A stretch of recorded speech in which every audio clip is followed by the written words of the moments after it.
പ്രിയപ്പെട്ടവരെ, നമ്മളിപ്പോൾ ആയിരിക്കുന്നത് ആലുവ ചുണങ്ങംവേലിയിൽ ധന്യൻ വർഗീസ് പയ്യപ്പള്ളി അച്ഛൻ സ്ഥാപിച്ച SD കോൺവെന്റ് ആണ്. അതായത് സിസ്റ്റേഴ്സ് ഓഫ് ഡെസ്റ്റിറ്റ്യൂട്ടിൻ്റെ മദർ ഹൗസിലാണ് നമ്മളിപ്പോൾ ആയിരിക്കുന്നത്. തീർച്ചയായും ഇവിടെ വരുമ്പോൾ തന്നെ നമുക്ക് ഇവരുടെ ഈ ശുശ്രൂഷയുടെ ഒരു മഹത്വം നമുക്ക് മനസ്സിലാവും. രോഗികൾക്ക് വേണ്ടിയും അനാഥർക്ക് വേണ്ടിയും ആരോരുമില്ലാത്തവർക്കും വേണ്ടിയും ഇവർ ഈ ചെയ്യുന്ന ശുശ്രൂഷ കാണുമ്പോൾ നമ്മളെ അത്ഭുതപ്പെടുത്തുന്ന ഒന്നാണ്. പ്രിയപ്പെട്ടവരെ, ഇന്നത്തെ ഗ്രീൻ റൂമിൽ നമുക്ക് SD സിസ്റ്റേഴ്സിൻ്റെ വിശേഷങ്ങൾ കേൾക്കാം.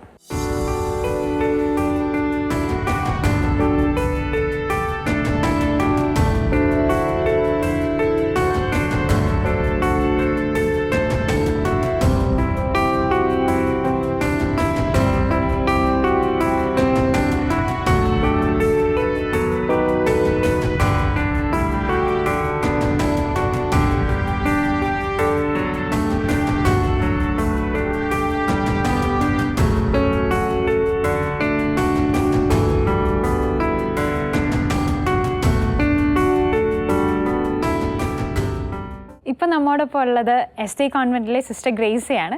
സിസ്റ്റർ സ്തുതിയായിരിക്കട്ടെ. സിസ്റ്ററിനെ തന്നെ ഒന്ന് ഇൻട്രൊഡ്യൂസ് ചെയ്യാമോ? എൻ്റെ പേര് സിസ്റ്റർ ഗ്രേസ SD. ഞാൻ ആലങ്ങാട് എന്ന് പറഞ്ഞ ഗ്രാമത്തിലാണ് ജനിച്ചു വളർന്നത്. അത് കഴിഞ്ഞ് പ്രാഥമിക വിദ്യാഭ്യാസം അവിടെ തന്നെ പൂർത്തിയാക്കി. പിന്നീട് ആലുവ UC കോളേജിലാണ് പ്രീ ഡിഗ്രിയും കംപ്ലീറ്റ് ചെയ്തത്. ഡിഗ്രിക്ക് ശേഷമാണ് ഞാൻ മഠത്തിലേക്ക് ചേർന്നത്. സിസ്റ്റർ ശരിക്കും പറഞ്ഞാൽ വലിയ ദൈവാനുഗ്രഹമാണ്. പയ്യപ്പള്ളി അച്ഛൻ ജീവിച്ച് നടന്ന സ്ഥാപിച്ച മഠത്തിന് മുമ്പിൽ നിന്ന് ഇങ്ങനെ ഒരു സംസാരിക്കാനൊക്കെ സാധിക്കുന്നത്. അപ്പോൾ സിസ്റ്റർ, നിങ്ങളുടെ ഈ കോൺഗ്രിഗേഷനെ പറ്റിയും നിങ്ങളുടെ ഒരു കാരസം, ഈ ഒരു ശുശ്രൂഷയെ പറ്റിയൊക്കെ ഒന്ന് സംസാരിക്കാമോ? ഞങ്ങളുടെ മദർ ഹൗസാണ് ഈ കാണുന്നത് തന്നെ.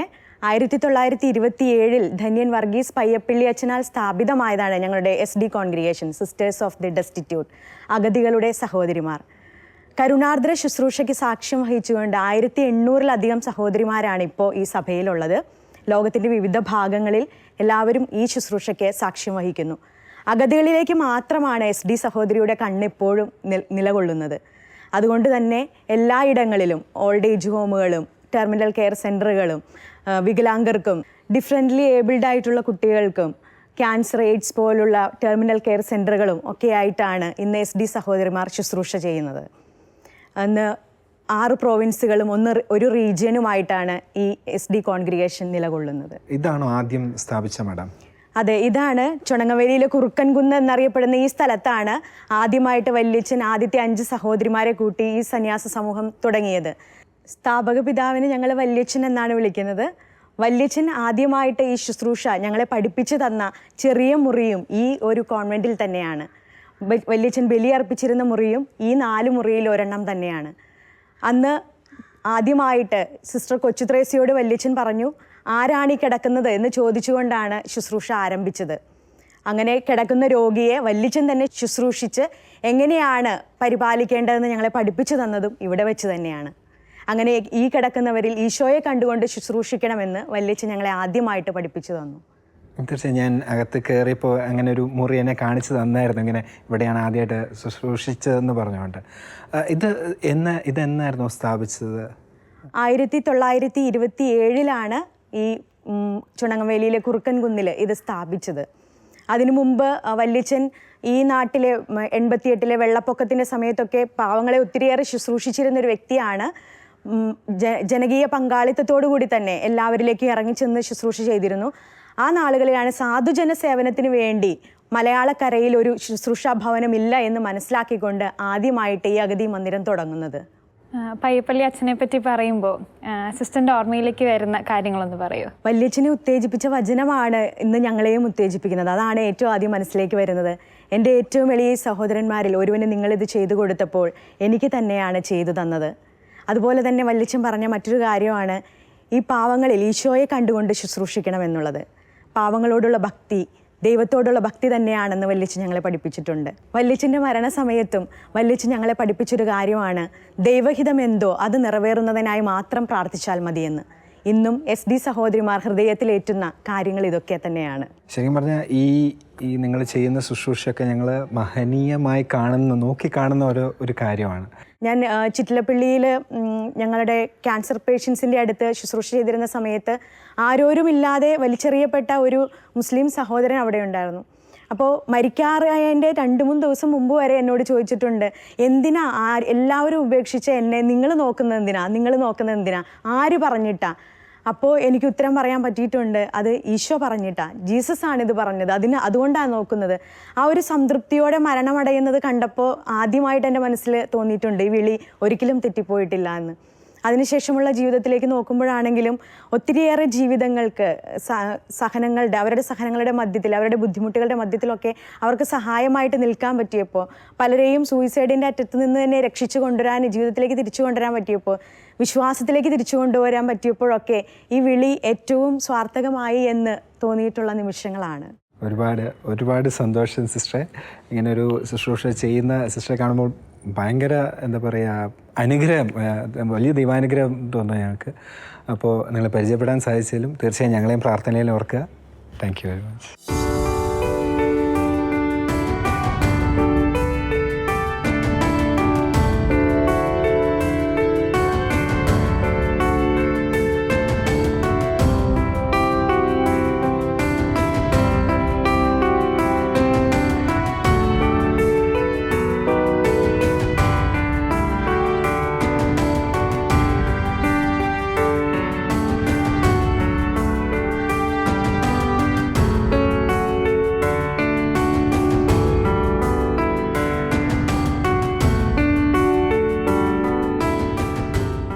നമ്മുടെ കൂടെ ഇപ്പോൾ ഉള്ളത് സിസ്റ്റർ ജോസ്നയാണ്. സിസ്റ്ററിൻ്റെ കൂടെ സിസ്റ്ററിൻ്റെ അപ്പച്ചനും അമ്മച്ചിയും ഉണ്ട്. നമുക്ക് കൂടുതൽ വിശേഷങ്ങൾ സിസ്റ്ററോട് തന്നെ ചോദിക്കാം. സിസ്റ്റർ വിശ്വസിച്ചായി സ്വീകരിക്കട്ടെ. സിസ്റ്റർ ഒന്ന് പരിചയപ്പെടുത്താവോ എല്ലാവരെയും, വീട്ടിലാരൊക്കെ ഉണ്ടെന്നൊക്കെ ഒന്ന് പറയാമോ? എൻ്റെ പേര് സിസ്റ്റർ ജോസ്ന വിളിയിൽ. വീട് എറണാകുളം ജില്ലയിലെ കുമ്പളം എന്ന് പറഞ്ഞ സ്ഥലത്താണ്. ഇതിൻ്റെ അപ്പച്ചൻ ജോൺസൺ, ഇതെൻ്റെ അമ്മച്ചി ഗ്രേസി.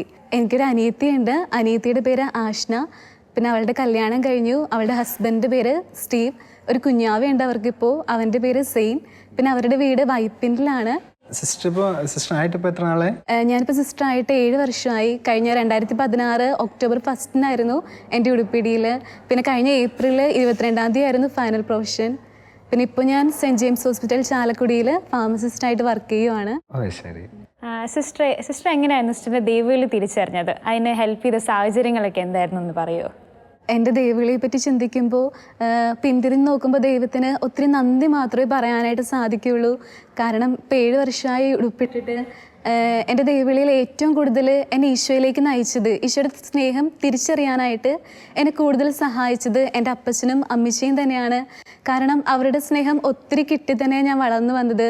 എൻ്റെ സ്കൂൾ കാലഘട്ടം എന്ന് പറയുന്നത് LP സ്കൂളിൽ ഞാൻ അമ്മയുടെ വീട്ടിൽ നിന്നായിരുന്നു പഠിച്ചത്. അപ്പോൾ അമ്മച്ചിയുടെ വീട്ടിൽ അപ്പാപ്പനും അമ്മാമ്മയും ഉണ്ടായി. അപ്പോൾ അവരുടെ ഒപ്പം നിന്നായിരുന്നു ഞാൻ പഠിച്ചത്. എല്ലാറ്റും എൻ്റെ കൂടെ അപ്പാപ്പയും അമ്മാമ്മയും കൂടെ ഉണ്ടായിരുന്നു. അങ്ങനെ അവരുടെ സ്നേഹം ഒത്തിരി എനിക്ക് തിരിച്ചറിയാനായിട്ട് സാധിച്ചു. പിന്നെ എൻ്റെ അപ്പച്ചനും അമ്മച്ചിയും ഞാൻ എന്ത് പറഞ്ഞാലും എനിക്കത് സാധിച്ചു തരുമായിരുന്നു. ഒന്നിനും അങ്ങനെ നോന്ന് ഞാൻ കേട്ടിട്ടില്ല. അപ്പോൾ എൻ്റെ ജീവിതത്തിൽ എന്നെ കൂടുതൽ അവരുടെ സ്നേഹം ഒത്തിരി സ്പർശിച്ചു. അപ്പോൾ എന്നെ ചിന്തിപ്പിച്ച ഒരു കാര്യം എന്ന് പറഞ്ഞാൽ, ഇത്രയും സ്നേഹം കിട്ടി ഞാൻ വളർന്നിട്ടുണ്ടെങ്കിൽ അത് സ്നേഹിക്കാൻ ആരും ഇല്ലാത്തവർക്ക് ഞാൻ കൊടുക്കേണ്ടതല്ലേ? ആ ഒരു ചോദ്യം എൻ്റെ ഉള്ളിൽ കുഞ്ഞുനാൾ മുതലേ, എങ്ങനെയാണെന്ന് എനിക്കറിയില്ല, കുഞ്ഞുനാൾ മുതലേ ആ ഒരു ചോദ്യം എൻ്റെ ഉള്ളിൽ ഇങ്ങനെ ഈശോയായിട്ട് തന്നതായിരിക്കും. അങ്ങനെ ചോദ്യം ഉയരുന്നുണ്ടായിരുന്നു. അപ്പോൾ പ്രത്യേകിച്ച് എനിക്ക് തോന്നുന്നു, ഞാൻ പണ്ട് ചെറുപ്പ കാലഘട്ടങ്ങളിൽ ഈ ഷാലോം TV-യിലൊക്കെ ഓൾഡ് ഏജ് ഹോമിലുള്ളവരുടെ അങ്ങനെ ചെറിയ പാട്ടുകളൊക്കെ ഇങ്ങനെ കാണാറുണ്ടായിരുന്നു. അപ്പോൾ അത് എവിടെ നിന്നാണെങ്കിലും, വീടിൻ്റെ ഏത് വശത്തുനിന്ന് കേട്ടാലും അത് കേൾക്കുമ്പോൾ ഞാൻ ഓടി വരുമായിരുന്നു. അപ്പോൾ പെട്ടെന്ന് അവരെ കാണുമ്പോൾ എനിക്ക് എന്തോ ഭയങ്കര വിഷമം വരുമായിരുന്നു. ഞാൻ പലപ്പോഴും ആ പാട്ട് കാണുമ്പോൾ ഇരുന്ന് കരഞ്ഞിട്ടൊക്കെ ഉണ്ട്. അപ്പോൾ എനിക്ക് അവരെ കൂടുതൽ സ്നേഹിക്കണം, കാരണം അവരാരും ഇല്ലാത്തവരല്ലേ. അപ്പോൾ അവർക്ക് വേണ്ടി ജീവിക്കണം, അങ്ങനത്തെ ഒരു ആഗ്രഹം കുഞ്ഞുനാൾ മുതലേ എൻ്റെ ഉള്ളിൽ വളർന്നു വരുന്നുണ്ടായിരുന്നു. പിന്നെ അമ്മച്ചി, ഇപ്പോഴല്ല, ഞാൻ ഉടുപ്പിട്ട് കഴിഞ്ഞ് അമ്മച്ചി ഇങ്ങനെ പറഞ്ഞു കേട്ടിട്ടുണ്ട്, പണ്ട് ചെറുപ്പത്തിൽ ഞങ്ങൾ ചെറുതായിരുന്നപ്പോൾ, അനിയത്തിയും ഞാനും ചെറുതായിരുന്നപ്പോൾ അമ്മച്ചി ഞങ്ങൾക്ക് വേണ്ടി പ്രാർത്ഥിക്കുമായിരുന്നു. എന്ന് എൻ്റെ ഈ 2 പിള്ളേരിൽ ആരെങ്കിലും ദൈവവിളി സ്വീകരിക്കണേ, ഈശോയുടെ മണവാട്ടി ആകണേ എന്ന് പറഞ്ഞ് പ്രാർത്ഥിക്കുമായിരുന്നു. ഞാൻ ആഗ്രഹമൊന്നും പറഞ്ഞപ്പോൾ അമ്മച്ചി പറഞ്ഞിട്ടില്ല, പക്ഷെ ഉടുപ്പിട്ട് കഴിഞ്ഞപ്പോൾ അമ്മച്ചി അങ്ങനെ പറഞ്ഞ് ഞാൻ കേട്ടിട്ടുണ്ടായിരുന്നു. ശരിക്കും പറഞ്ഞാൽ സിസ്റ്ററിന് ചെറുപ്പം കാലഘട്ടം തൊട്ട് ഈ ഒരു താല്പര്യം ഉണ്ടായിരുന്നു. നോർമലി കേട്ടിട്ടുള്ള ചെറുപ്പത്തിലുണ്ടെങ്കിലും പിന്നെ അങ്ങോട്ട് വളർന്നു വരുമ്പോൾ അവരുടെ ആ ഒരു ഇതിലേക്കുള്ള താല്പര്യമൊക്കെ പോകുക എന്നുള്ളതാണ്. സിസ്റ്റർ എങ്ങനെയാണ് ഈ ഒരു എന്താ പറയുക, ഈ ഒരു ദൈവവിളി എങ്ങനെ വളർത്തിക്കൊണ്ട് വന്നത്? എങ്ങനെയാണ്? എനിക്കും ഇതുപോലെ ഞാൻ ഓർമ്മ വെക്കണ പ്രായത്തിന് മുമ്പ് ചെറുതായിട്ട് 2-3 വയസ്സ് ആ സമയത്തേക്ക് ഇങ്ങനെ പറഞ്ഞുകൊണ്ട് നടക്കുമായിരുന്നു എന്ന് കേട്ടിട്ടുണ്ട്. ഞാൻ സിസ്റ്ററാകാൻ പോകും, അടുത്തിൽ പോകുന്നൊക്കെ. പക്ഷേ അതൊക്കെ ഞാൻ എൻ്റെ ഓർമ്മയിൽ നിന്നല്ല പറഞ്ഞത്. പിന്നെ ഒരു 4ാം ക്ലാസ്സൊക്കെ ആയപ്പോൾ വരെ എനിക്ക് ആഗ്രഹം ഉണ്ടായി. പക്ഷേ 5ഒക്കെ ആയപ്പോൾ എനിക്ക് ആ ആഗ്രഹം അങ്ങനെ പോയായിരുന്നു. പിന്നെ അതിനെപ്പറ്റി ഒന്നും ചിന്തിച്ചിട്ടുണ്ടായില്ല. പിന്നെ ഈ ലോകത്തിൻ്റെതായ ഫാഷൻ അങ്ങനത്തേക്ക് ഒരു ചിന്തയായിരുന്നു ഒരു 5ാം ക്ലാസ്സൊക്കെ കാലഘട്ടങ്ങളിൽ. പിന്നെ വീണ്ടും ഒരു 7ാം ക്ലാസ്സൊക്കെ ആയപ്പോൾ വീണ്ടും ഉള്ളിൻ്റെ ഉള്ളിൽ എന്നാലും എനിക്കെൻ്റെ ഈശോയ്ക്ക് വേണ്ടി ജീവിക്കണം, എനിക്ക് കിട്ടിയ ഈ സ്നേഹം അങ്ങനെ മറ്റുള്ളവർക്ക് കൊടുക്കണം, അങ്ങനെ വലിയൊരു ആഗ്രഹം ഒരു ഉള്ളിൻ്റെ ഉള്ളിൽ. പിന്നെ അത് വളർത്താനായിട്ട് എന്നെ ഏറ്റവും കൂടുതൽ സഹായിച്ചത് ഞാൻ 8ാം ക്ലാസ് മുതൽ ഞങ്ങളുടെ സിസ്റ്റേഴ്സ് തന്നെ നടത്തുന്ന ഒരു സ്കൂളിലാണ് പഠിച്ചത്. Saint Thomas girls high school Perumanoor. അവിടെ ഞങ്ങളുടെ സിസ്റ്റേഴ്സ് തന്നെയാണ് സ്ഥാപനം നടത്തുന്നത്. അവിടെ ഞങ്ങൾക്കൊരു ഓൾഡ് ഏജ് ഹോം ഉണ്ട്, മഠത്തിൻ്റെ തൊട്ടടുത്ത് സ്കൂളും. അപ്പോൾ ഉച്ച സമയങ്ങളിൽ ഭക്ഷണം കഴിയുമ്പോൾ ഞാൻ എല്ലാ പിള്ളേരെക്കാളും വേഗം ഭക്ഷണം കഴിച്ച് കഴിയും.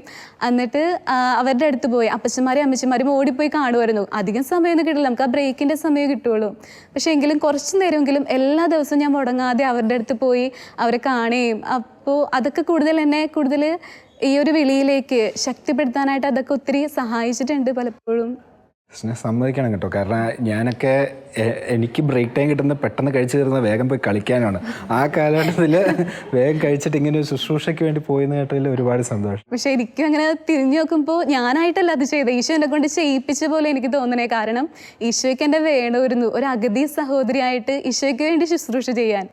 ആൻറ്റി, സിസ്റ്റർ പറഞ്ഞായിരുന്നു ആൻറ്റി കുഞ്ഞിലേ തൊട്ട് ആൻറ്റിയുടെ മക്കളിൽ ആരെങ്കിലും ഒരാളിങ്ങനെ സിസ്റ്ററാകാൻ പോകാനായിട്ട് എപ്പോഴും പ്രാർത്ഥിക്കുമായിരുന്നു എന്നൊക്കെ. അപ്പോൾ ആൻറ്റിയുടെ മൂത്ത മോള് ആൻറ്റിയോട് വന്ന് സിസ്റ്ററാകാൻ പോവാണെന്ന് പറഞ്ഞപ്പോൾ എന്തായിരുന്നു ആൻറ്റിയുടെ റെസ്പോൺസ്? എന്തായിരുന്നു ആൻറ്റിക്ക് ഫീൽ ചെയ്തത്? ഞാൻ പ്രാർത്ഥിക്കും എന്നുള്ളത് സത്യമാണ്. അത് ഇവർക്ക് ആർക്കും അറിയില്ലായിരുന്നു എൻ്റെ ഉള്ളിലൊരു അങ്ങനെ ഇഷ്ടമുള്ളത്. കുഞ്ഞായിരുന്നപ്പോൾ തുടങ്ങി ഞാൻ എപ്പോഴും പ്രാർത്ഥന വരുമ്പോൾ മാതാവിനോട്ട് നോക്കിയിരിക്കും. അപ്പോൾ ഞാൻ പറയാറുണ്ട്, ഈശോയെ മാതാവ് എൻ്റെ കുഞ്ഞുങ്ങളിൽ ആരെങ്കിലും ഒരാൾ ദൈവത്തിനൊരു മണവാട്ടിയാളുടെ ഇത് ഉണ്ടാകണമെന്ന് ഞാൻ എൻ്റെ ഉള്ളിൽ പ്രാർത്ഥിക്കും. എനിക്ക് എന്താണെന്ന് അറിയില്ല, എനിക്ക് അങ്ങനെ ഒരു ആഗ്രഹം എൻ്റെ ഉള്ളിലുണ്ടായി. പിന്നെ ഇവള് പെട്ടെന്ന് ഇവള് പോകണമെന്നുള്ള ചിന്ത വന്നത് SLC പാസ്സായി കഴിഞ്ഞപ്പോൾ, റിസൾട്ട് വന്നു കഴിഞ്ഞപ്പോഴാണ് ഇവള് വീട്ടിൽ പറയണത് ഇങ്ങനെ സിസ്റ്ററാകാൻ പോകണമെന്നുള്ളത്. അപ്പോൾ അത് കേട്ടപ്പോൾ ഒരു വിഷമമായി. അപ്പോൾ ഞാൻ പറഞ്ഞു, ഇപ്പോൾ നീ 10-15 വയസ്സ് ആകണല്ലേ ഉള്ളു, അപ്പോൾ ഒരു കാര്യം ചെയ്യും, പിന്നെ പോകാൻ പോകണേ, ഇത് പഠിത്തം +2 ഒക്കെ കഴിയട്ടെ എന്നിട്ട് പോകാമെന്ന് പറഞ്ഞു. അപ്പോൾ ഇവിടെ പറഞ്ഞു, ഇല്ല അമ്മച്ചി എനിക്ക് പോകണമെന്ന് പറഞ്ഞു. അങ്ങനെ ഞാൻ പിന്നെ അതേപ്പറ്റി അങ്ങനെ ഒന്നും മിണ്ടിയില്ല. പിന്നെ അപ്പച്ചനോടാണ് പിന്നെ പറഞ്ഞത്. അപ്പോൾ അപ്പച്ചൻ അത് ആദ്യം കേട്ടപ്പോൾ ഭയങ്കര ഒരു വിഷമമായി. അപ്പോൾ അപ്പച്ചൻ പറഞ്ഞ അന്നൊരു കാര്യം ചെയ്ത് കഴിഞ്ഞിട്ട് ഡിഗ്രി കഴിഞ്ഞിട്ട് പോകാമെന്ന് പറഞ്ഞു. അപ്പോൾ അവൾ പറയില്ല എനിക്ക് പോകണമെന്ന് പറഞ്ഞു. അപ്പോൾ അപ്പച്ചൻ വിടിയലെന്നുള്ള കട്ടായത്തിൽ തന്നെ ഇപ്പോൾ പോകാൻ പറ്റുമെന്നും പറഞ്ഞതെന്ന് വെച്ച്. പിന്നെ ഇവള് ഒരു 2 വയസ്സൊക്കെ ഉള്ളപ്പോഴത്തേനും അപ്പച്ചൻ ജോൺസൻ്റെ അമ്മ ആസ്പത്രിയിൽ ഇങ്ങനെ പള്ളി ആസ്പത്രിയിൽ ഇങ്ങനെ കിടക്കണമായിരുന്നു. അപ്പോൾ എപ്പോഴും അസുഖമൊക്കെ ആയിരുന്നു. അപ്പോൾ ഞങ്ങളിതിപ്പോൾ ഒരാഴ്ച വീട്, ഒരാഴ്ച ഹോസ്പിറ്റലിൽ ഇങ്ങനെ റൂമെടുത്ത് ഞങ്ങൾ അങ്ങനെ നിൽക്കുമ്പോൾ ഇവള് 2 വയസ്സൊക്കെ ഉണ്ടായുള്ളൂ. അപ്പോൾ ഇവള് ഞങ്ങളുടെ കൂടെ നിൽക്കുമായിരുന്നു, ഞാനവിടെ ഹോസ്പിറ്റലിൽ നിൽക്കണം. അപ്പോൾ ഇവള് എപ്പോഴും അവിടെ ഒരു ചെറിയൊരു ചാപ്പലുണ്ടായിരുന്നു ഹോസ്പിറ്റലിൽ തന്നെ. ഇവിടെ എപ്പോഴും അവിടെ ഇങ്ങനെ പോകുമായിരുന്നു, ചെറിയ കുഞ്ഞു പ്രായത്തിൽ ഇങ്ങനെ പോകും. അപ്പോൾ എപ്പോഴും സിസ്റ്റർമാരെ കാണുമ്പോൾ ചെന്ന് സ്തുതി കൊടുക്കും. അപ്പോൾ സിസ്റ്ററിൻ്റെ ഇതേപോലെ കുരിശ് മുത്തും. അപ്പോൾ ഒരു സിസ്റ്റർ അപ്പോൾ എന്നോട് പറഞ്ഞേ, മോളെ ഈ കുട്ടി ഉണ്ടല്ലോ വലുതാകുമ്പോൾ ഒരു സിസ്റ്റർ ആകോട്ടാന്ന് പറഞ്ഞു. കുഞ്ഞിലെ 2 വയസ്സൊക്കെ ഉള്ളപ്പോൾ. അപ്പോൾ നമ്മൾ അത് ഇത്ര കാര്യമായിട്ട് എടുത്തില്ല, അങ്ങനെ പറഞ്ഞിട്ടുണ്ട്. പിന്നെ അവിടെ നിന്ന് ഡിസ്ചാർജ് ആയിട്ട് ഇങ്ങനെ പോകുന്ന സമയത്ത് എല്ലാ കാര്യങ്ങളും നോക്കിയപ്പോഴത്തേനും ഇവളെ കാണാനുണ്ടായില്ല. അപ്പോൾ നോക്കിയപ്പോഴത്തേനും അവിടെ ആ പള്ളിയുടെ അകത്ത് കയറിയിരിക്കുകയാണ്. എല്ലാവരും കൊച്ചിനെ നോക്കി എന്നിട്ട് ഇവളെ കണ്ടില്ല. അപ്പോൾ അപ്പച്ചൻ നോക്കുമ്പോഴാണ് ഇവിടെ ആ പള്ളിയുടെ അകത്ത് ഇരിക്കണം അവിടെ കയറിയത്. അങ്ങനെ ഒരു അനുഭവം ഉണ്ടായിട്ട്. പിന്നെ ഇവള് പഠിക്കുന്ന സമയത്താണെങ്കിലും ഇങ്ങനെ വരക്കലാണ് നിന്നത്. അത് വരക്കണത് ഈശോനെ മാതാവിനെ ഇങ്ങനെ കുരിശ് രൂപത്തിന്മേൽ ഇങ്ങനെ കെട്ടിപ്പിടിച്ച് പ്രാർത്ഥിക്കണത്, അങ്ങനെ എല്ലാം പെൻസിൽ വെച്ച് വരക്കണ എല്ലാം ഈശോനെ മാതാവിനെയൊക്കെയാണ് വരച്ചത്. ശരി കുടുംബം ഇങ്ങനെ എപ്പോഴും ഇങ്ങനെ വരയ്ക്കുകയൊക്കെ ചെയ്യുമായിരുന്നു. ആ കാലത്ത് ഇപ്പോൾ 10ാം ക്ലാസ് കഴിഞ്ഞിട്ടാണ് ഇവിടെ കൊണ്ടുവന്ന് ആക്കിയെന്ന് പറഞ്ഞു. അപ്പോൾ ഇങ്ങനെ ഒരു ആദര ശുശ്രൂഷ ചെയ്യുന്ന ഈ ഒരു കോൺഗ്രിഗേഷനിൽ അല്ലെങ്കിൽ ഈ ഒരു ഹൗസിൽ കൊണ്ടുവന്ന് ആക്കുമ്പോൾ ആ സമയത്ത് എങ്ങനെ സന്തോഷമായിരുന്നോ? ഞാൻ ഇവിടെ കൊണ്ടുവന്ന് ആക്കണത് 2010 മെയ് 11-ാം തീയതി ഒരു ചൊവ്വാഴ്ച ദിവസമാണ്. അത് ഇന്ന് ഞാൻ മറക്കൂല. ആ ദിവസം ഞാൻ ഒരിക്കലും മറക്കാറില്ല. ആ ദിവസം എന്ന് വെച്ചാൽ അത്ര ഒരു വിഷമിച്ചാൽ ഞങ്ങൾ 4 പേരും കൂടി ഇവിടെ വന്നത്, ഇവിടെ മഠത്തിൽ വന്ന് ഇവിടെ മദർ ഹൗസിൽ തന്നെ വന്നത്. എന്തുകൊണ്ടായിരുന്നു ഇത്രയും സങ്കടം വരാനായിട്ടുണ്ടായിരുന്നത്? അത് ഇവിടെ വന്നു കഴിഞ്ഞപ്പോഴത്തേനും ഇവിടെ അപ്പന്മാരും അമ്മമാരൊക്കെ ഉണ്ടല്ലോ, വാർഡിലൊക്കെ ചെന്ന് കഴിഞ്ഞപ്പോഴത്തേനും ഇങ്ങനെ രോഗികളായി തീരെ അവസ്ഥയായിട്ട് കിടക്കുന്ന ആൾക്കാർ അങ്ങനെ. അപ്പോൾ അവിടെയുള്ള സിസ്റ്റേഴ്സും കുഞ്ഞുങ്ങളൊക്കെ അവരെ ഇങ്ങനെ നോക്കണയൊക്കെ കണ്ടായിരുന്നു, എടുത്ത് പൊക്കി കിടത്തി ഇതൊക്കെയൊക്കെ ചെയ്യണ കണ്ടായിരുന്നു. അപ്പം ഞാനും വിചാരിച്ചു ഈ കുഞ്ഞ് ഇതിനായിട്ടല്ലേ വന്നതെന്ന് വെച്ചാൽ നമ്മുടെ വീട്ടിൽ ഒന്നും ഇങ്ങനെ ഇതാണ്ട് വളർന്നേക്കണല്ലേ. അപ്പോൾ ഈ ഇത്ര ചെറുതിലെ 15 വയസ്സല്ലേ ആയിട്ടുള്ളൂ. ഇപ്പോൾ തിരിഞ്ഞു നോക്കുമ്പോൾ ഇപ്പോഴും അതേ സങ്കടമാണോ? ഇല്ല ഇപ്പോൾ സങ്കടമില്ല, ഭയങ്കര സന്തോഷമാണ് ഇപ്പം എന്ന് വെച്ചാൽ. അപ്പം അവിടുത്തെ അമ്മമാർ പറയണേണ്, ഞാൻ സങ്കടപ്പെട്ടപ്പോൾ എന്നോട് പറയുന്നത്, അമ്മച്ചി എന്തിനാ കരയണത്, അമ്മച്ചി സങ്കടപ്പെടരുത്, അമ്മച്ചിക്ക് ഇങ്ങനെ മോളെ തന്നത് തന്നെ, അമ്മച്ചിയുടെ വയറ്റിൽ ഇങ്ങനെ ഒരു മോള് ജനിച്ചത് തന്നെ ഞങ്ങൾക്ക് വേണ്ടിയിട്ടാണ്. അപ്പോൾ അത് ദൈവത്തിൻ്റെ ദാനമാണത്. അമ്മച്ചി ഒരിക്കലും സങ്കടപ്പെടരുതെന്ന് വെച്ചിട്ടുണ്ടെങ്കിൽ ഒരുപാട് അനുഗ്രഹങ്ങളാണ് നിങ്ങളുടെ കുടുംബത്തിൽ കിട്ടുന്നത്. ഞങ്ങളുടെ ഇവിടെ ഞങ്ങളെ നോക്കണതിൻ്റെ പുണ്യം നിങ്ങളുടെ കുടുംബത്തിനും നിങ്ങളുടെ കൂടപ്പിറപ്പ് എല്ലാവർക്കും ഉണ്ടാവും. അത് നല്ല ഒരു കോൺവെൻ്റാണ്. അപ്പോൾ ഞങ്ങളുടെ പിതാവും പിതാവിനോട് പറഞ്ഞ പിതാവും പറഞ്ഞാണ് അവൾ പോട്ടെ, നല്ല കോൺവെൻ്റാണ്. അപ്പോൾ അങ്ങനെ അവർക്ക് എല്ലാവർക്കും ഇഷ്ടപ്പെട്ട് അങ്ങനെ. പിന്നെ ഇപ്പോൾ നോക്കുമ്പോൾ വളരെ സന്തോഷം, എൻ്റെ കുഞ്ഞ് ഇവിടെ വന്നതിൽ ഞങ്ങളിപ്പോൾ ഒരു കുടുംബം പോലെയാണ് ഇവിടെ കഴിയണത്. ഒരുപാട് അനുഗ്രഹങ്ങൾ ഞങ്ങളുടെ കുടുംബത്തിന് കൊച്ചു പോന്നേ. പിന്നെ ഞങ്ങൾക്ക് ഒന്നിനൊന്നിനും കയറ്റമില്ലാണ്ട് ഒരു താഴ്മ ഞങ്ങൾക്ക് ഉണ്ടായിട്ടില്ല. അപ്പോൾ അമ്മച്ചി പറഞ്ഞതെന്നും സിസ്റ്റർ പറഞ്ഞതെന്നും മനസ്സിലായത് ആ കാലഘട്ടങ്ങളിൽ ഏറ്റവും കൂടുതൽ വിഷമിച്ചതും പിന്നെ ഒരു ടെററായിട്ട് ആ സമയത്ത് നിന്നതും അപ്പച്ചനായിരുന്നു. അപ്പോൾ ആ സിസ്റ്റർ ഇങ്ങനെ സിസ്റ്റർ ആവാൻ പോകണം എന്ന് പറഞ്ഞ ആ ഒരു കാലഘട്ടത്തിൽ അപ്പച്ചൻ എന്തായിരുന്നു തോന്നിയെന്ന് പറയാമോ? അത് എനിക്ക് ഇയാൾ പഠിച്ചിട്ടിരുന്നത് സെൻറ്റ് തോമസിലാണ്. അപ്പോൾ ഇടയ്ക്ക് അവിടുത്തെ സിസ്റ്റർമാരുമായിട്ട് ഇവിടെ ചുണങ്ങമ്പേരിൽ ഇടയ്ക്കിടയ്ക്ക് ഇങ്ങനെ പോരുമായിരുന്നു. അപ്പോൾ ഞാനത് വിടാറുണ്ടായി, ഇങ്ങനെ ചോദിക്കുമ്പോഴത്തേക്കും എപ്പോഴും വിടാറുണ്ടായി.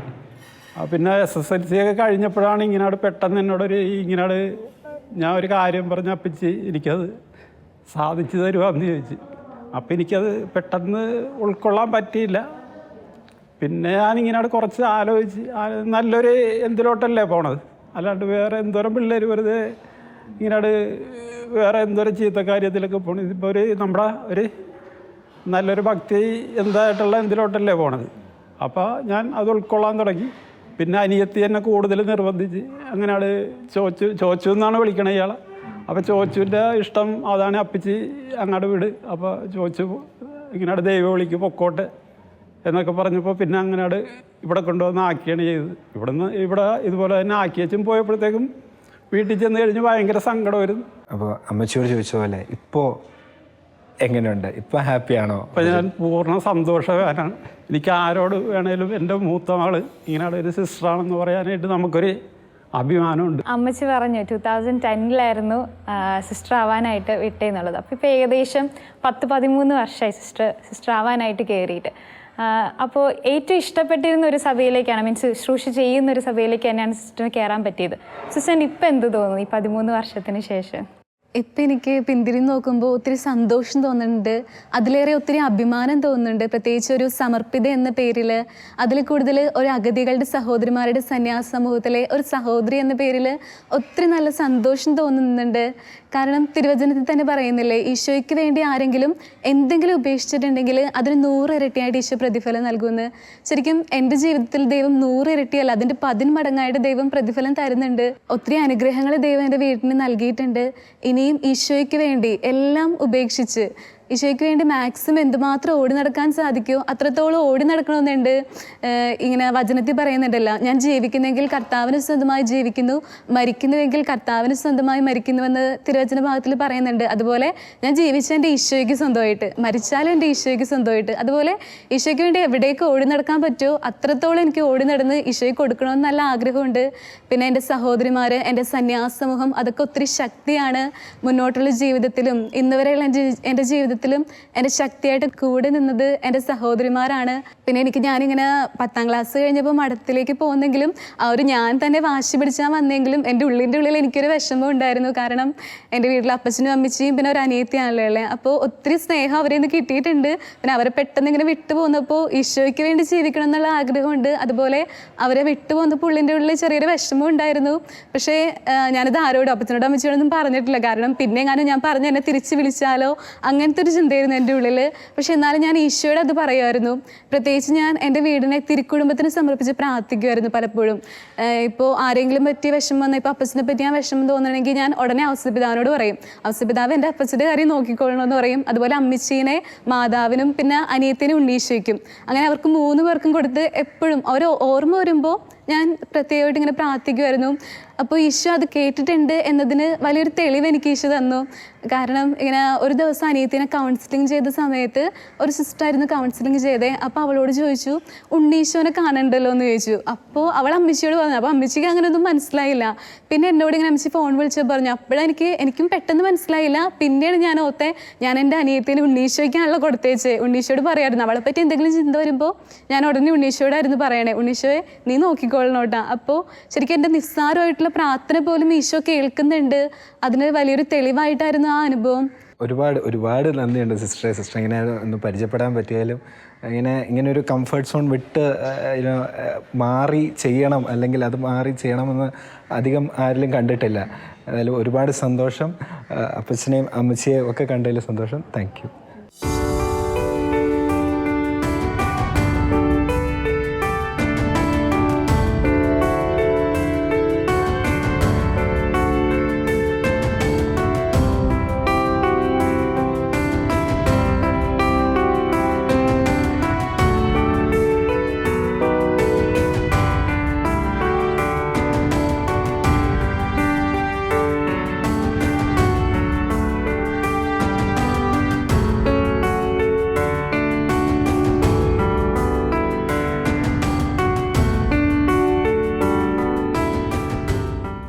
നമ്മുടെ കൂടെ ഇപ്പോൾ ഉള്ളത് സിസ്റ്റർ തൈജസയാണ്. നമുക്ക് കൂടുതൽ വിശേഷങ്ങളും സിസ്റ്റർ ദൈവവിളിയെ പറ്റിയൊക്കെ സിസ്റ്ററിനോട് തന്നെ ചോദിക്കാം. സിസ്റ്റർ ഈശോമിശിഹായ്ക്ക് സ്തുതിയായിരിക്കട്ടെ. സിസ്റ്റർ എത്ര വർഷമായി സിസ്റ്ററായിട്ട്? ഞാൻ സന്യാസത്തിൽ ചേർന്നിട്ട് 47 വർഷം കഴിഞ്ഞു. 47 വർഷം. ആ ഒരു എക്സ്പീരിയൻസ് ഒക്കെ ചോദിക്കണമെന്ന് ആഗ്രഹമുണ്ട്. തുടക്കത്തിൽ തന്നെ സിസ്റ്ററിൻ്റെ വീട്ടിലാരൊക്കെ ഉണ്ട്? സിസ്റ്റർ ഒന്ന് ഇൻട്രൊഡ്യൂസ് ചെയ്യാമോ? എൻ്റെ വീട് കാഞ്ഞൂരാണ്. എനിക്ക് അപ്പച്ചനും അമ്മയും, ഞങ്ങൾ 8 മക്കളാണ്, ഒരു ബ്രദറും 7 സഹോദരിമാരും. സിസ്റ്ററിൻ്റെ ദൈവവിളിയെ പറ്റി സിസ്റ്റർ എങ്ങനെ തിരിച്ചറിഞ്ഞു? സിസ്റ്ററിൻ്റെ ദൈവവിളി കാര്യം കുറേ കാലമായി, എന്നാലും ദൈവവിളിയെക്കുറിച്ചുള്ള ഓർമ്മ ഇപ്പോഴും എൻ്റെ മനസ്സിൽ പച്ചകിടാതെ നിൽക്കുന്നു. എൻ്റെ ദൈവവിളിയെക്കുറിച്ച് ചിന്തിക്കുമ്പോൾ ചെറുപ്പം മുതലേ ഒരു സിസ്റ്ററാകാനുള്ള വലിയൊരു ആഗ്രഹം ദൈവം എൻ്റെ മനസ്സിൽ നിക്ഷേപിച്ചു. ഞാനത് ഓർക്കുമ്പോൾ എൻ്റെ കുടുംബത്തിൻ്റെ അന്തരീക്ഷമാണെന്ന് ഞാൻ വിചാരിക്കുന്നത്. നല്ലൊരു പ്രാർത്ഥന അന്തരീക്ഷം ഉണ്ടായിരുന്നു, വിശ്വാസമുള്ള കുടുംബമായിരുന്നു, മാതാപിതാക്കൾ നന്നായിട്ട് പ്രാർത്ഥിക്കുമായിരുന്നു. പിന്നെ ഒരു സമർപ്പിതയാകുന്നത് എന്തോ ഒരു വലിയ കാര്യമായിട്ട് കുഞ്ഞുനാളിലെ മനസ്സിൽ വന്നു. അപ്പോൾ അത് ഇന്ന് അനുസ്മരിക്കുമ്പോൾ തീർച്ചയായിട്ടും കർത്താവ് പറഞ്ഞിട്ടുണ്ട്, നിങ്ങളല്ല ഞാനാണ് നിങ്ങളെ തിരഞ്ഞെടുത്തത്. ആ തിരഞ്ഞെടുപ്പ് എൻ്റെ മേൽ ദൈവം തന്നതുകൊണ്ടാണ് കുഞ്ഞുനാൾ മുതലേ ഒരാഗ്രഹം ഉണ്ടായിരുന്നത്. അപ്പോൾ അത് ഹൃദയത്തിൽ താലോലിച്ച് പ്രാർത്ഥിക്കുന്നുണ്ടായിരുന്നു. പിന്നെ എൻ്റെ ഒരു മുത്തച്ഛി സഹോദരി, എൻ്റെ ആൻറ്റിമാർ 2 പേര് സിസ്റ്റേഴ്സ് ഉണ്ട്. എൻ്റെ മൂത്ത സഹോദരി സിസ്റ്ററായി. അപ്പോൾ ചെറുപ്പം മുതലേ പഠിച്ച വിദ്യാലയത്തിൽ ഈ ദൈവവിളി പ്രോത്സാഹിപ്പിക്കുന്ന നല്ലൊരു അന്തരീക്ഷം ഉണ്ടായിരുന്നു. അപ്പോൾ ഈശോയോട് ഞാൻ എന്നും പ്രാർത്ഥിച്ചിരുന്നു, ഈശോയെ നിൻ്റെ സ്വന്തമായി തീരുക എന്ന് പറഞ്ഞാൽ അതിനേക്കാൾ വലിയ ഭാഗ്യമില്ല എന്നൊരു ചിന്ത കുഞ്ഞുനാളിലെ മനസ്സിൽ വന്നുകൊണ്ട് SLC വരെയുള്ള നാളുകളിൽ ഒരു സമർപ്പിത വിദ്യാലയത്തിലാണ് പഠിച്ചത്. അപ്പോൾ നന്നായിട്ട് ആത്മാർത്ഥമായിട്ട് പ്രാർത്ഥിക്കുമായിരുന്നു. അവിടുത്തെ പരിശീലനം എന്നെ വളരെയധികം സഹായിച്ചിട്ടുണ്ട്. SLC കഴിഞ്ഞ ഉടനെ സിസ്റ്റർ ആകണമെന്ന് എനിക്ക് ആഗ്രഹം ഉണ്ടായിരുന്നു.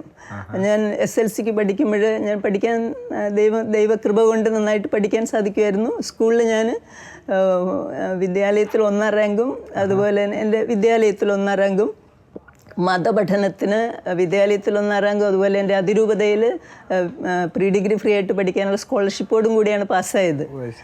അപ്പോഴും സിസ്റ്റർ ആകണമെന്ന് ആഗ്രഹിച്ചെങ്കിലും പ്രായം വളരെ കുറവായിരുന്നു. അപ്പോൾ അതുകൊണ്ട് അങ്ങനെ ചിന്തിക്കാൻ പറ്റില്ലായിരുന്നു ചേരാനായിട്ട്. പിന്നെ പഠിക്കാനുള്ള ആഗ്രഹം ഉണ്ടായിരുന്നു. അങ്ങനെ ഞാനൊരു കോളേജിൽ, ഒരു ശ്രീ ശങ്കര കോളേജ് കാലടി, അവിടെയാണ് ഞാൻ ചേരാനായിട്ട് ഇടവന്നത്. അപ്പോൾ അവിടെ പഠിക്കുന്ന സമയത്തും ഈ ദൈവവിളിയുടെ കാര്യം ഓർക്കുമ്പോൾ എവിടെയോ ഒരു കനൽ, പല കാര്യങ്ങൾ ആകർഷിക്കാനും മാത്രം കാര്യങ്ങളൊക്കെ ഉണ്ടായിരുന്നു, പക്ഷേ ഈശോയുടെ സ്വന്തമാകാൻ ഒരു കനൽ എപ്പോഴും ഉണ്ടായിരുന്നു. അപ്പം അങ്ങനെ ഇരിക്കെ ഞാൻ ഓർക്കുന്നത്, ഐക്കഫ് എന്ന് പറയുന്ന ഒരു സംഘടന അങ്ങനെ കോളേജുകളിൽ പ്രവർത്തിച്ചിരുന്നു. ചില സഹപാഠികൾ വന്നിട്ട് ചോദിച്ചു, ഇവിടെ ദൈവരാജ്യത്തിന് വേണ്ടിയിട്ട് നമുക്ക് എന്തെങ്കിലും ചെയ്യേണ്ടതെന്നൊരു ചോദ്യം ഒരിക്കൽ വന്നു. അത് എന്നെ നന്നായിട്ട് ആകർഷിച്ചു. അന്ന് ഐക്കഫിൽ അംഗമായി തീരാനായിട്ട് ആഗ്രഹിച്ചു. അങ്ങനെ 5 വർഷം പ്രീ ഡിഗ്രി പഠിക്കുമ്പോഴും ഡിഗ്രിക്ക് പഠിക്കുമ്പോഴും 5 വർഷം സജീവമായിട്ട് ഐക്യഫിൽ പ്രവർത്തിക്കാനായിട്ട് സാധിച്ചു. എൻ്റെ സഹപാഠികളെ ഞാൻ ഓർക്കുന്നുണ്ട്. ചിലർ അന്നേരം ഐക്യഫിൽ അംഗങ്ങളായിരുന്നവർ. ഒരു പ്രധാനപ്പെട്ട ഞാൻ ഓർക്കുന്നത് റിട്ടയേർഡ് സുപ്രീം കോടതി ജസ്റ്റിസ് കുര്യൻ ജോസഫിനെ ഓർക്കുകയാണ്. അപ്പോൾ അവരുടെയൊക്കെ ആ തീഷ്ണത, ഐക്യഫിലെ പ്രവർത്തനങ്ങൾ എൻ്റെ ദൈവവിളിയുടെ കനൽ കെടാതെ സൂക്ഷിക്കാനായിട്ട് സഹായിച്ചു. അങ്ങനെ ഡിഗ്രി പാസ്സായിരുന്ന സമയത്ത് ഞാനിങ്ങനെ സമർപ്പിതയാകാനുള്ള ആഗ്രഹം ഇനി പ്രൊലോങ് ചെയ്യാൻ പറ്റില്ല, എന്തായാലും ചേരാനായിട്ട് തീരുമാനിച്ചു. അപ്പോൾ ഞാൻ എൻ്റെ ഒരു സാറിനോട് ഒരു അഭിപ്രായം, സാറിനോട് വിടവാങ്ങാനായിട്ട് ചെന്ന് ചോദിച്ച കാര്യം ഓർക്കുന്നുണ്ട്. പ്രൊഫസർ രാധാകൃഷ്ണൻ എൻ്റെ ഫിസിക്സ് സാറിനോട് ചോദിച്ചു, സാറേ ഞാൻ സന്യാസി ചേരാൻ പോവാണ്, ബൈ പറയാൻ പോയപ്പോൾ സാറ് കുറേ ഉപദേശം നൽകിയതിന് ശേഷം പറഞ്ഞൊരു കാര്യമുണ്ട്, കുട്ടി വലതുകാൽ മുന്നോട്ട് വെച്ചാൽ ഒരിക്കലും പിന്നോട്ട് വലിക്കരുത്, സന്യാസം മനോഹരമാണ്. ആ ഒരു ഹൈന്ദവനായൊരു ബ്രാഹ്മണനായൊരു പ്രൊഫസറിൻ്റെ ആ ഉപദേശം എന്നെ വളരെ നല്ല പ്രചോദിപ്പിച്ചു. അപ്പോൾ അങ്ങനെ ഉടനെ BSc പരീക്ഷ എഴുതിയതിന് ശേഷം ഉടനെ ഞാൻ കോൺവെൻറ്റിൽ ചേർന്നു. അപ്പോൾ ചെറുപ്പം മുതലേ ഈ ആഗ്രഹം ഉണ്ടായിരുന്നല്ലോ. അപ്പോൾ ഈ അഗതികളുടെ സഹോദരിമാരുടെ സന്യാസമൂഹത്തിലെ എൻ്റെ ആൻറ്റി സിസ്റ്ററുണ്ട്, അമ്മച്ചിയുടെ അനിയത്തി, അതുപോലെ തന്നെ എൻ്റെ ചേച്ചി സിസ്റ്ററുണ്ട്. പിന്നെ അല്ലാതെ ഞാൻ വളരെയധികം പ്രാർത്ഥിക്കുന്നുണ്ടായിരുന്നു, എങ്ങോട്ടാണ് എൻ്റെ ദൈവവിളി. അങ്ങനെയാണ് ദൈവവിളി നമ്മൾ തിരിച്ചറിയുക. അപ്പോൾ തമ്പുരാൻ ഒരു ഗൈഡൻസ് നൽകി. അപ്പോൾ ഈ അഗതികളും പാവപ്പെട്ട സഹോദരങ്ങളോട് കരുണ കാണിച്ച് അവരിൽ അങ്ങയുടെ സ്നേഹം നുകർന്നുകൊണ്ട് നല്ലൊരു സമർപ്പിതയായിട്ട് ജീവിക്കുക എന്നുള്ള ആ ഒരു ദൈവവിളി അങ്ങനെ സ്വീകരിച്ച് ഇവിടെ വന്ന് ആദ്യമായിട്ട് ഇതെല്ലാം കണ്ടു പരിചയപ്പെട്ടപ്പോൾ പാവങ്ങളോടുള്ള വലിയൊരു സ്നേഹം എൻ്റെ ഉള്ളിലുണ്ടെന്ന് മനസ്സിലായി. വലിയ കാര്യങ്ങളൊന്നും ചെയ്തില്ലെങ്കിലും അഗതികളോട് ഇപ്പോൾ അങ്ങനെ ഫോർമേഷൻ ആളുകളോട് കടന്നപ്പോൾ ഇത് തന്നെയാണ് ദൈവവിളി എന്ന് മനസ്സിലായി. സന്യാസ സമൂഹം ഇവിടുത്തെ അധികാരികൾ സഹോദരിമാർ നന്നായിട്ട് ദൈവവിളിയിൽ വളർന്നു വരാനായിട്ട് സഹായിച്ചു. അങ്ങനെ ദൈവവിളിയിൽ വളർന്ന് ഒരു സമർപ്പിതയായി തീരാനായിട്ടുള്ള വലിയൊരു ഭാഗ്യം. ഞാൻ ചിന്തിക്കുമ്പോൾ ഏതൊരു ദൈവവിളിയെയും കുറിച്ച് ചിന്തിക്കുമ്പോൾ ഇത് നമ്മുടെ ഒരു മിടുക്കല്ല, ഒരുപാട് കുറവുകളും പോരായ്മകളും ഒക്കെയുള്ള വിനീതദാസികളാണെങ്കിലും ദൈവത്തിൻ്റെ വലിയ കൃപ വർഷിക്കുന്നതുകൊണ്ടാണ് ഒരു സമർപ്പിതയായി തീരാനായിട്ട് സാധിക്കുന്നത്. എന്നും എല്ലാ കാലവും അങ്ങനെ തന്നെയാണ്. അപ്പോൾ അങ്ങനെ അത് ദൈവത്തിൻ്റെ വലിയ അനന്തമായിട്ടുള്ള കരുണയായിട്ട് എൻ്റെ ദൈവവിളിയെ ഞാൻ എപ്പോഴും കാണുന്നത്. അങ്ങനെ സിസ്റ്ററാകാനായിട്ട് ഭാഗ്യം കിട്ടി. ആദ്യത്തെ പ്രൊഫഷൻ കഴിഞ്ഞു ഉടനെ BSc കഴിഞ്ഞാണല്ലോ ഞാൻ ചേർന്ന്. അധികാരികൾ എന്നെ BEd പഠിക്കാനായിട്ട് വിട്ടു, ദൈവത്തിൻ്റെ ഹിതമാണല്ലോ. അത് കഴിഞ്ഞിട്ട് ഉടനെ ഞങ്ങളുടെ വിദ്യാലയത്തിൽ saint Thomas girls high school Perumanoor, അവിടെ അധ്യാപികയായിട്ട് ഞാൻ സേവനം ആരംഭിച്ചു. അപ്പോൾ അവിടെ ഈശോയെ നൽകാനായിട്ട് സാധിക്കുന്ന വിധത്തിൽ പ്രത്യേകിച്ച് പാവപ്പെട്ട കുട്ടികളുടെ വേദനകൾ എൻ്റെ ഹൃദയത്തെ വളരെയധികം സ്പർശിച്ച് ഞാൻ ഓർക്കുന്നുണ്ട്. ഞങ്ങളുടെ വിദ്യാലയത്തിൽ കൂടുതലും പാവപ്പെട്ട കുട്ടികൾ പഠിക്കുന്ന ഒരു സ്ഥലമാണ്. അപ്പോൾ അവിടെ അവർക്ക് വേണ്ടിയിട്ട് പഠിപ്പിക്കാനായിട്ട്, അവരിൽ മൂല്യങ്ങൾ വളർത്താനായിട്ട്, ജീവിതത്തിൻ്റെ മൂല്യങ്ങൾ വളർത്തി അവരെ കൊണ്ടുവരാനായിട്ട് സാധിക്കുന്ന വിധത്തിലെല്ലാം പരിശ്രമിച്ചു എന്നതിൻ്റെ സന്തോഷമുണ്ട്. പ്രത്യേകിച്ച് ദൈവവിളിയെ കുറിച്ച് വലിയ ആനന്ദം എൻ്റെ മനസ്സിലുള്ളത് കൊണ്ട് പിള്ളേരെ കാണുമ്പോഴൊക്കെ ഞാൻ ഉള്ളി പ്രാർത്ഥിക്കുന്നത്, ഈശോയെ ഇവരെ കൂടി ഈ സന്യാസത്തിലേക്ക് വിളിക്കണമെന്ന് എൻ്റെ ഉള്ളി പ്രാർത്ഥിക്കാറുണ്ട്. അപ്പം ഞാൻ കുറച്ച് വർഷമേ സ്കൂളിൽ പഠിപ്പിക്കാനായിട്ട് സാധിച്ചിട്ടുള്ളൂ. ഒരു 11 വർഷത്തോളം ഞാൻ പഠിപ്പിച്ചിട്ടുള്ളൂ. ഫിസിക്സ് അധ്യാപികയായിട്ട് അത്രയും പഠിപ്പിച്ചു. പക്ഷേ അതിനുള്ളിൽ ഞാൻ മാത്രമല്ല, ഞങ്ങളുടെ സിസ്റ്റേഴ്സ് എല്ലാം പഠിപ്പിച്ച ഒരു 23ഓളം പേര് ഞങ്ങളുടെ സന്യാസമൂഹത്തിൽ തന്നെ അംഗങ്ങളായിട്ടുണ്ട്. അത് എനിക്ക് ഓർക്കും വലിയ സന്തോഷമാണ്. അത് കഴിഞ്ഞിട്ട് ഈ പഠനത്തിൻ്റെ ഇടയ്ക്ക് ഞാൻ അധികാരികൾ എന്നെ തിയോളജി പഠിപ്പിക്കാനായിട്ട് വിട്ടു, ദൈവശാസ്ത്രം പഠിക്കാനായിട്ട് വിട്ടു. അപ്പോൾ ദൈവശാസ്ത്രം പഠിക്കാൻ കിട്ടിയത് വലിയൊരു ഭാഗ്യമായി. അത് സഭ കനിഞ്ഞനുഗ്രഹിച്ച് തന്ന ഒരു വലിയൊരു അവസരമാണ്. റോമിൽ നിന്ന് ഡോക്ടറേറ്റ് എടുത്തു. അതിനുശേഷം കൂടുതലായിട്ട് ദൈവത്തിൻ്റെ വചനം പഠിപ്പിച്ചുകൊണ്ടിരിക്കുകയാണ്. പല നിലകളിലും, പല നിലകളിലും ഞങ്ങളുടെ കോൺഗ്രിഗേഷനിലൊക്കെ ദൈവത്തിൻ്റെ വചനം പഠിപ്പിക്കലാണ് പ്രത്യേകം. ആ രീതിയിലാണ് ദൈവരാജ്യത്തിന് വേണ്ടിയിട്ട് പ്രവർത്തിക്കാനായിട്ട് ദൈവം എന്നെ എടുത്ത് ഉപയോഗിച്ചത്. അപ്പോൾ ദൈവത്തോടെ എനിക്ക് വലിയൊരു കടപ്പാടുണ്ട്. സിസ്റ്റർ ഇപ്പോൾ ഒരു അധ്യാപകയായിട്ടുണ്ട്, ഇവിടുത്തെ ഈ ഒരു ശുശ്രൂഷ ചെയ്തിട്ടുണ്ട്. അപ്പോൾ ഇപ്പോൾ റിട്രീറ്റ് സെൻറ്ററിലും ഇപ്പോൾ പറഞ്ഞ പോലെ ധ്യാന ശുശ്രൂഷ ചെയ്യുന്നുണ്ട്. അപ്പോൾ ഈ ഒരു 47 വർഷം തിരിഞ്ഞു നോക്കുമ്പോൾ സിസ്റ്ററിന് എന്താ തോന്നുന്നത്? കർത്താവേ, അങ്ങ് എത്രയോ നല്ലവനാണ്, അവിടുന്ന് എത്രയോ വലിയ കാരുണ്യവാനാണ്.